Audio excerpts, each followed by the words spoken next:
जय श्री कृष्ण। कैसे हैं आप दोस्तों? आज का विषय शुरू करने से पहले मैं आपको एक चीज़ बोलना चाहूँगी। ये मेरी लिखी चीज़ नहीं है, मैंने कहीं सुनी है ये चीज़। कहते हैं कि कुछ लोग आपने अक्सर कहते हुए सुना होगा कि उनको प्यार करना नहीं आता, हमको प्यार के सिवा कुछ नहीं आता। मीन्स ऐसे जो लोग या अधिकतर वो लोग कहते हैं जो किसी से बहुत प्यार करते हैं। बट आज बात करेंगे प्यार के बारे में। लेकिन प्यार का ही एक रूप होता है, जब कोई किसी से इतना प्यार करता है तो वो चाहता है उस इंसान को अपनी ज़िंदगी में लेके आना, यानी कि वो चाहता है उससे शादी करना। यानी कि प्यार की जो नेक्स्ट लिमिट होती है या जो नेक्स्ट स्टेप होती है वो होती है शादी करना। जी, आज बात करेंगे लव मैरिजेस के बारे में कि आपकी कुंडली से कैसे पता चलता है कि आपकी लव मैरिजेस हो सकती है कि नहीं, और अगर होगी तो उसके सक्सेसफुल होने के चांसेस कितने हैं। और साथ ही साथ ये जानेंगे कि आपका पार्टनर आपको कहाँ मिलेगा। वो आपका फ्रेंड होगा, आपका वर्क एनवायरनमेंट में मिलेगा, ये सब भी हम आज के इसमें जानेंगे। तो सबसे पहले हम जानते हैं कि किन लोगों की कुंडली में लव मैरिजेस होने के चांसेस ज़्यादा होते हैं। तो इसके लिए कुंडली में सबसे पहले रिस्पॉन्सिबल होता है आपका 5th हाउस, जिसे हम लव हाउस ऑफ रोमांस कहते हैं। लव अफेयर्स का हमारा हाउस होता है। 7th हाउस जो हमारी शादी का होता है, यानी कि जिसे हम हाउस ऑफ मैरिजेस भी कहते हैं, हाउस ऑफ पार्टनरशिप भी कहते हैं। इसके अलावा शुक्र ग्रह जो रोमांस का कारक होता है, जो प्यार का कारक होता है। शुक्र एक तरह का लव देता है, अफेक्शन होता है, डिज़ायर होती है किसी को चाहना, किसी को पाना, ये सारी जो चीज़ें होती हैं वो शुक्र कराता है। उसके साथ ही साथ फिर आपका देखा जाता है बृहस्पति, क्योंकि बृहस्पति होता है शादी के लिए सबसे इम्पोर्टेंट और रूलिंग प्लैनेट होता है, जो बृहस्पति शादी को रूल करता है।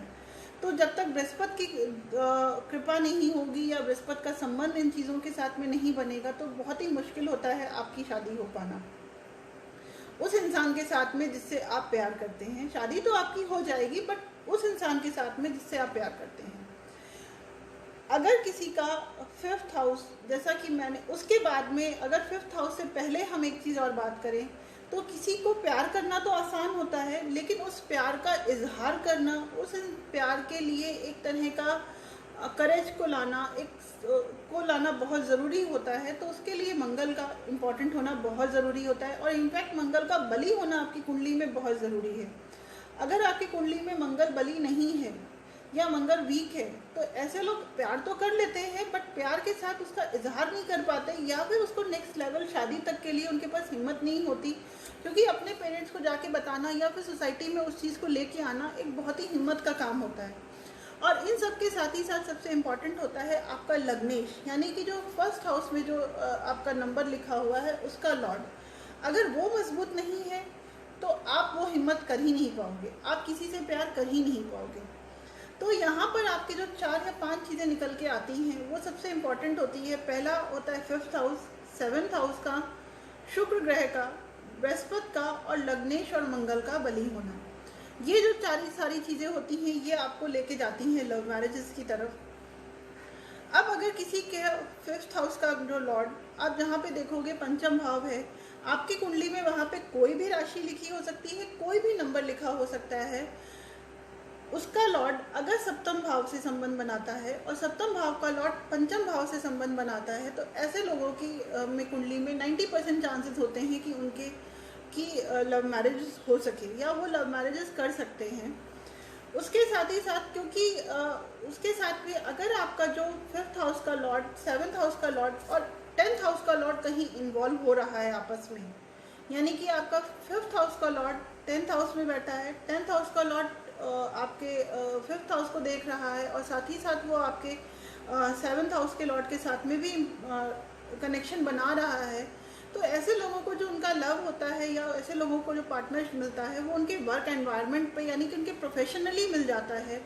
ऐसे लोगों को आपने देखा होगा सेम ऑफिस में वो रहते हैं, वहाँ पे उनकी शादी हो जाती है, या वो सेम कॉलेज में पढ़ते हैं, उनका प्रोफेशन सेम होता है, उसके बाद वो आपस में शादी कर लेते हैं, या फिर वो अपने सीनियर्स के साथ में, कभी कभी अपने जूनियर्स के साथ में, यानी कि आपके प्रोफेशनल जो एरिया होता है वहाँ पे आप शादी करेंगे।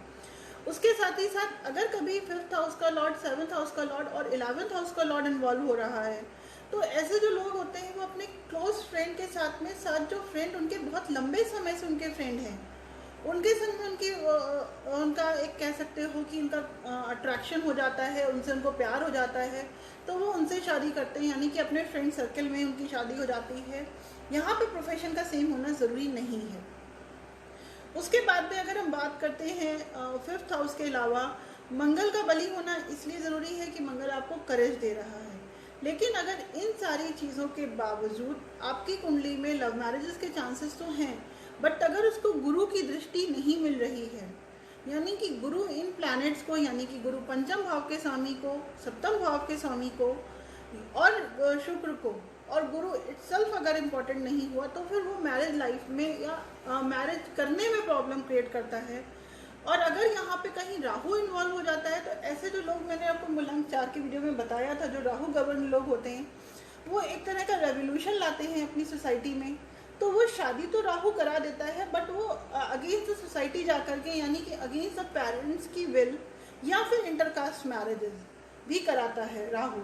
राहु आपको प्यार भी इंटरकास्ट मैरिज कराएगा, और उसके लिए राहु आपको एक शक्ति देता है, एक आपके अंदर एक रेवोल्यूशन लाता है कि हाँ मैं इंटरकास्ट मैरिजेस करूँगा। अपनी सोसाइटी के लिए एक तरह का रोल मॉडल बन जाते हैं, या एक सोसाइटी में एक अलग बन जाते हैं कि इसने इंटरकास्ट मैरिजेस करी। बात यहाँ पर आती है गुरु की, इसलिए कि गुरु अगर आपका अच्छा है और गुरु आपके 5th हाउस और 7th हाउस को ब्लेसिंग्स दे रहा है, तो ऐसे जो लोग होते हैं उनकी most of the time love marriage के साथ साथ उनके पेरेंट्स इन्वॉल्व होते हैं, और पेरेंट्स की ब्लेसिंग के साथ में या पेरेंट्स की एक मर्जी के साथ में वो शादी कर सकते हैं। तो ऐसे लोगों के लिए गुरु का इन्वॉल्वमेंट होना बहुत ज़रूरी है। तो आप अगर गुरु इन्वॉल्व हो रहा है तो आप को चिंता करने की ज़रूरत नहीं है, आपके पेरेंट्स आपका फुल सपोर्ट करेंगे शादी करने में। लेकिन अगर कहीं 7th हाउस को राहु इफेक्ट कर रहा है और राहु आपकी कुंडली में खराब है, तो आपको प्यार तो वो करा देगा, बट वो आपको शादी नहीं करने देगा उस इंसान के साथ। और अगर आप शादी किसी से भी करोगे तो प्रॉब्लम क्रिएट करेगा।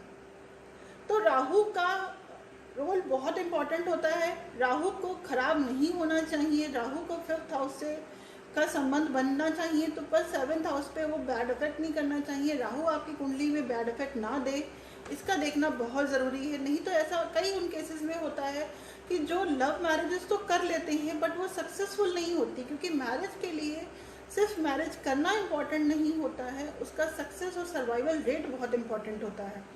कई लोग आपने देखा होगा कि जब तक उनके लव अफेयर्स होते हैं या वो जब तक एक दूसरे से प्यार में होते हैं तब तक उनके लिए बहुत अच्छा चलता है, लेकिन अचानक जब वो शादी करते हैं तो उनकी लाइफ बिल्कुल बर्बाद हो जाती है या प्रॉब्लम्स क्रिएट हो जाती हैं।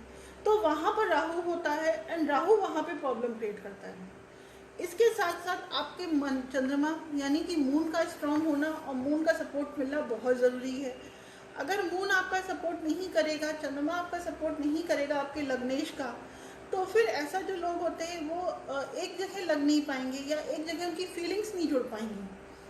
प्यार तो कर लेना, एक प्यार फिर एक उनका अफेक्शन या अट्रैक्शन बन के रह जाएगा। लेकिन अगर कहीं चंद्रमा इन्वॉल्व होता है तो ऐसे लोग किसी से बहुत ही शिद्दत के साथ प्यार करते हैं, तो चंद्रमा भी देखना ज़रूरी होता है इस चीज़ में। लेकिन इन सब चीज़ों के साथ में आपका 5th हाउस का लॉर्ड, 7th हाउस का लॉर्ड और लग्नेश बली होना चाहिए, कम्बेस्ट यानी कि अस्त नहीं होना चाहिए, कमज़ोर नहीं होना चाहिए, राहु से पीड़ित नहीं होना चाहिए। अगर ये चीज़ें राहु से पीड़ित होती हैं, कमज़ोर होती हैं या फिर अस्त होती हैं, तो आप प्यार तो कर लोगे बट वो प्यार सक्सेस नहीं हो पाएगा, यानी कि उसको आप लव मैरिज में कन्वर्ट नहीं कर पाओगे। तो अगेन मैं आपको शॉर्ट में बोलती हूँ, 5th हाउस को देख लो, 5th हाउस के लॉर्ड को देख लो, यानी कि पंचम में कौन सी राशि बैठी है, उसके स्वामी कहाँ है। अगर वो सप्तम के साथ संबंध बना रहा है और गुरु की उस पर दृष्टि है तो आपके लिए बहुत अच्छी खबर है। अगर वो गुरु ही है और गुरु पे शुक्र का परिणाम है तो उसके लिए बहुत अच्छा है। मंगल का मजबूत होना बहुत ज़रूरी है कि मंगल आपको उस प्यार को एक्सप्रेस करने की ताकत देता है। तो इन ग्रहों के साथ में आप बहुत ही बेसिक तौर पे आप जान सकते हो कि आपकी लव मैरिज होगी कि नहीं। आज के लिए बस इतना ही। Thank you.